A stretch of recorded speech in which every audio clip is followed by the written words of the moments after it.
عورت کے پاس یہ صلاحیت ہے کہ وہ حالات کے تقاضے کے مطابق اپنے والدین کا بیٹا بھی بن سکتی ہے اور اپنی اولاد کا باپ بھی۔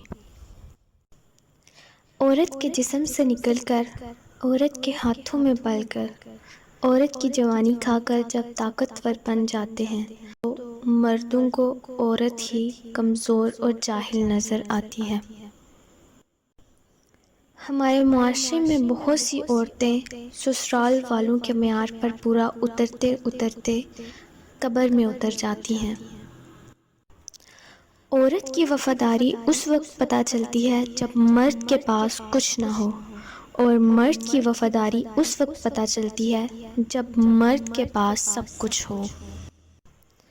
عورت نازک ہوتی ہے اور مرد سہج جان، اس کے باوجود عورت مرد کا تھپڑ بھی سہ لیتی ہے اور مرد عورت کی اونچی آواز بھی برداشت نہیں کر سکتا۔ مردانگی کی بہترین سطح یہ ہے کہ کسی مرد کی وجہ سے کسی عورت کی آنکھ میں آنسو نہ آئے۔ عورت کی عزت کرنا ایک عزت دار مرد کی نشانی ہے۔ وہ جھونپڑی جہاں عورت مسکراتی ہے اس عالی شان محل سے بہتر ہے جہاں عورت روتی ہے۔ عورت اگر بسنا چاہے تو جھونپڑی میں بھی خوش رہتی ہے، اور اگر نہ بسنا چاہے تو محلوں کو بھی لات مار دیتی ہے۔